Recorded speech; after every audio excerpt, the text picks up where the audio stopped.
بلکہ اقبال نے بھی یہاں پر بڑی خوبصورت بات لکھی. آپ فرماتے ہیں شب پیش خدا باگرستم زار مسلمانہ چرا خوارند و زارند. ایک رات میں خدا کی بارگاہ میں گر گڑایا, خدا کی بارگاہ میں رویا.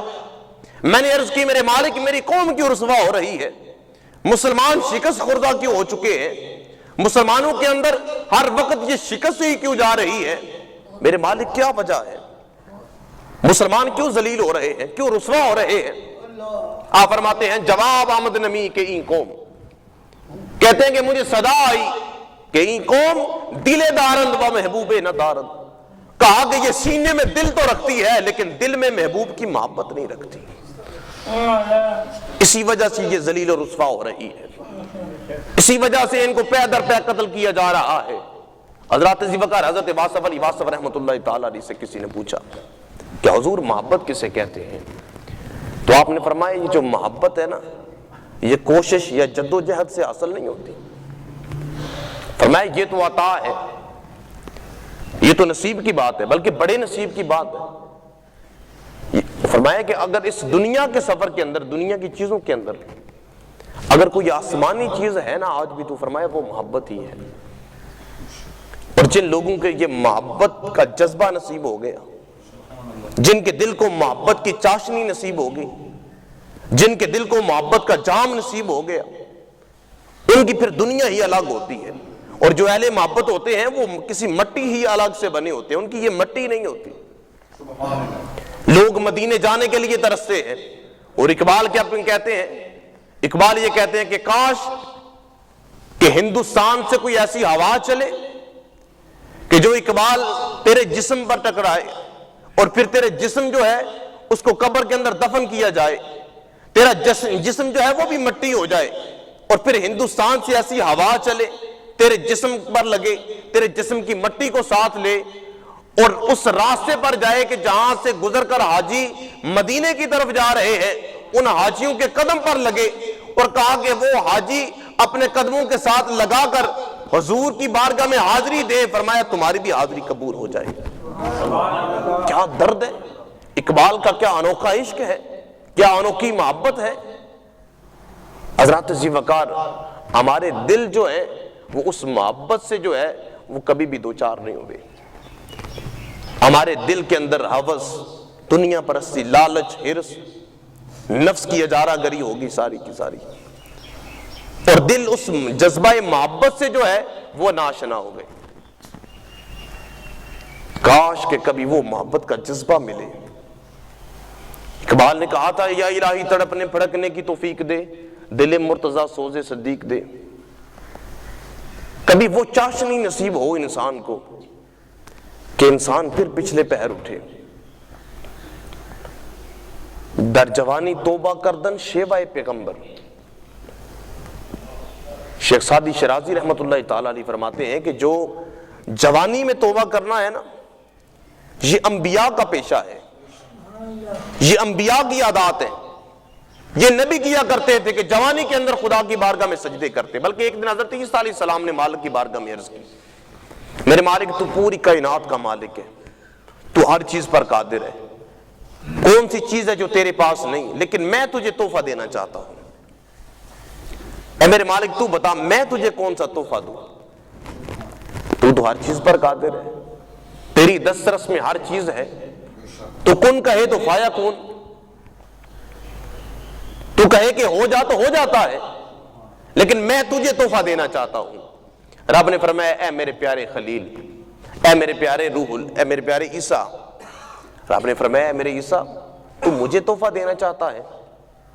تو کہا کہ جب بندہ رات کو تنہائی کے اندر عبادت کر رہا ہو اور عبادت کرتے کرتے اس کی آنکھ سے میری رضا کی خاطر, میری خوف کی وجہ سے وہ آنسو بہہ آئیں, آنسو نکل آئیں, کہا ان آنسوؤں کو میری بارگاہ میں میری رضا کے لیے بھیج دو. فرمایا یہی میرا سب سے عظیم اور سب سے اعلیٰ یہی تحفہ ہے.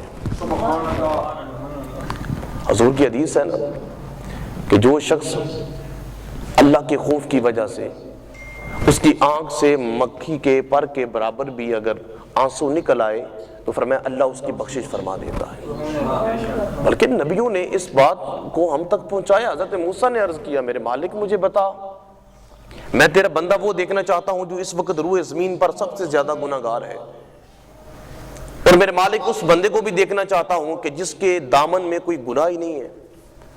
رب نے کہا اے میرے موسیٰ، اے میرے کلیم، چلے جاؤ اس جنگل کے دہانے پر کھڑے ہو جاؤ، جو سب سے پہلے جنگل کے اندر جائے گا وہ شخص اس کائنات میں سب سے زیادہ گناہگار ہے، اور جو سب سے پہلے باہر نکلے گا اس کے دامن میں کوئی گناہ نہیں ہوگا۔ موسیٰ کلیم اللہ کھڑے ہو گئے۔ تھوڑی دیر کے بعد ایک شخص گزرا، دیکھا کہ یہ وہ شخص ہے کہ جو اس وقت روئے زمین پر سب سے زیادہ گناہگار ہے۔ تھوڑی دیر کے بعد ویٹ کیا، تھوڑا سا وقت گزرا تو وہی شخص جو چند لمحے پہلے گیا تھا وہی لوٹ کے واپس آ رہا ہے۔ بڑے حیران ہوئے، عرض کی مالک میں اس منظر کو سمجھ نہیں سکا، تو کہہ رہا تھا کہ جو پہلے شخص داخل ہوگا وہ سب سے زیادہ گناہگار ہے، اور جو جنگل سے سب سے پہلے نکلے گا اس کے دامن میں گناہ ہی نہیں ہوگا، شخص ایک ہے باتیں دو ہیں۔ رب نے فرمایا اے میرے موسیٰ، جب یہ شخص داخل ہوا تھا تو واقعتاً گناہگار تھا، لیکن اس شخص نے آ کر مجھ سے معافی مانگی، اس نے ندامت کے آنسو بہائے، اس کے دل میں شرمندگی ہوئی، احساس ہوا کہ میرے مالک میں نے اپنی جان پر ظلم کر لیا ہے، تو مجھے معاف فرما۔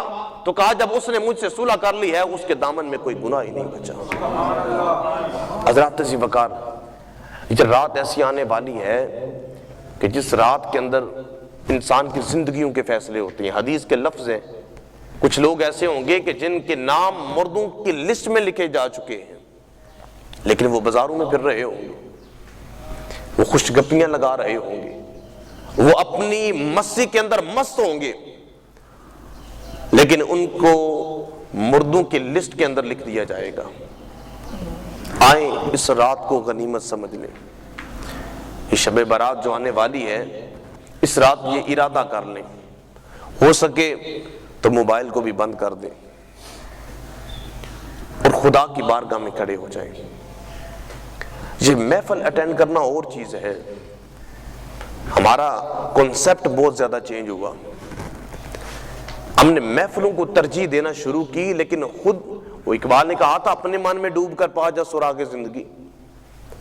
ہم ابھی تک خود کو ہی نہیں جان سکے، دنیا تو جانتے ہیں۔ وہ حضرت بابا بلے شاہ کہا تھا کہ آسمانی اڑدیاں پھڑنا ہے، کدے دل اپنے نو پھڑیا ہی نہیں۔ تو ہم نے دنیا کو تو دیکھا، باہر گھوما، باہر کے لوگوں کو جانا، باہر کی دنیا کو جانا، لیکن اپنے من میں نہیں گئے۔ اقبال نے کہا اپنے من میں ڈوب کر پا جا سراغ زندگی، میرا نہیں بنتا تو نہ بن، اپنا تو بن۔ تو چونکہ اپنے من کے اندر ہم نہیں ڈوبے، محفلوں کو اٹینڈ کیا، خطیب آیا اس نے بیان کیا، آپ نے سنا، سن کے لنگر کھایا گھر، وہ رات کدھر ہے، وہ رات کی اہمیت کیا ہے وہ چھوڑیں جدھر جا رہی ہے۔ تو آئیں اس رات کو غنیمت جانے۔ منگل کی رات غالباً بن رہی ہے، 15ویں جو شبان آ رہی ہے، آپ ارادہ کریں، کچھ چیزیں ہیں ان کو لازمی طور پر فالو کریں۔ سورہ یاسین کی تلاوت کریں، سورۃ الدخان ہے اس کی تلاوت کریں، اور ایک شخص یہ لازمی عمل کرے، سورۃ الدخان پڑھے، سورہ یاسین پڑھے، کم از کم 1000 مرتبہ استغفار پڑھے، اور پھر صلاۃ اللیل پڑھے، 8 نفل ہوتے ہیں وہ پڑھے، اس کے بعد پھر وہ شخص صلاۃ التسبیح پڑھے۔ رات کا ایک مخصوص حصہ جو ہے وہ خدا کی بارگاہ میں گزارے،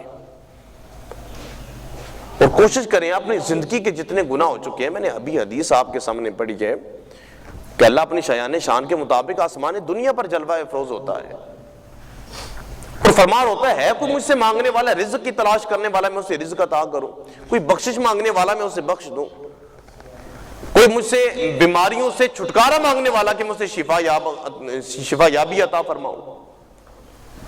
لیکن یہ انہی لوگوں کے لیے ہے کہ جو جاگنے والے ہیں، جو سوئے رہیں گے، یہ ان کے لیے آفر نہیں ہے۔ تو اس لیے ان راتوں کو جو خاص راتیں اللہ نے عطا فرمائی ہیں، بلکہ میں آخری بات عرض کر کے اجازت بھی چاہوں گا، حضرت عیسیٰ علیہ السلام آپ نے ایک پتھر کو دیکھا، بڑا ہی خوبصورت پتھر تھا، اور جب اس پتھر کو دیکھ کے ورطہ حیرت میں مبتلا ہوئے تو رب کریم نے فرمایا کہ اے عیسیٰ، تو اس پتھر کو دیکھ کے حیرت کے اندر مبتلا ہو رہا ہے، تجھے یہ عجیب منظر لگ رہا ہے، اس سے بھی عجیب منظر نہ دکھاؤں؟ کہا کہ میرے مالک ضرور دکھاؤ۔ اب وہ پتھر جو ہے وہ پھٹا تو اس کے اندر سے ایک آدمی نمودار ہوا جو وہاں پر عبادت کر رہا تھا۔ جب وہ عبادت کر رہا تھا تو عرض کیا کہ تمہیں کتنا عرصہ ہو گیا عبادت کرتے ہوئے؟ کہا کہ 400 سال ہو گئے مجھے عبادت کرتے ہوئے۔ 4 دن یا 4 مہینوں کی بات نہیں، 400 سال ہو گئے مجھے عبادت کرتے ہوئے۔ کہا کھاتے کیسے ہو؟ کہا جب بھوک لگتی ہے تو میرے سامنے انگور کی بیل آ جاتی ہے، میں اس سے انگور توڑ کے کھا لیتا ہوں۔ پیاس لگتی ہے تو میرے سامنے دودھ کی نہر آ جاتی ہے، میں اس سے دودھ پی لیتا ہوں۔ تو رب نے فرمایا کہ اے عیسیٰ، اس سے بھی عجیب منظر کی بات نہ بتاؤں؟ کہا کہ مالک ضرور۔ کہا اس سے بھی عجیب تر بات یہ ہے کہ تمہارے بعد میرا ایک نبی آئے گا اور اس کی امت ہوگی۔ فرمایا اس امت کو ایک ایسی رات عطا کی جائے گی کہ جس رات اگر میرے مصطفیٰ کا امتی 2 رکعت نماز نفل ادا کرے گا، فرمایا اس 400 سال کی عبادت سے زیادہ اللہ اس کو اجر عطا فرمائے گا۔ آپ پھر اندازہ کر سکتے ہیں جناب، کہاں 400 سال کی عبادات، کہاں 400 سال کے سجدے، اور کس کی اتنی ہمت ہے کہ وہ شخص اتنا کام کر سکے، اتنی عبادت کر سکے۔ لیکن 400 سال کے سجدے اور 2 رکعت نفل انسان پڑھ لے، تو اس لیے لازمی طور پر میری بالخصوص پھر وہی آ جا کے بات آتی ہے، میری ریکویسٹ ہے بھی اپنے نوجوان بھائیوں کے لیے تھوڑا سا وقت نکالیں۔ رات کا جو آخری پہر ہوتا ہے نا، بالخصوص 1 بجے کے بعد، جو صبح اذان فجر سے پہلے اللہ کبھی ہمیں اس کے اندر جاگ کر اپنی بارگاہ میں کھڑے ہو کر اس وقت کے جو سجدے ہیں اللہ ہمیں ان کا لطف عطا فرمائے نا، تو زندگی سمر جاتی ہے۔ وہ لمحے ہی بڑے حسین ہوتے ہیں کہ بندہ اپنی مناجات خدا کی بارگاہ میں عرض کر رہا ہوتا ہے،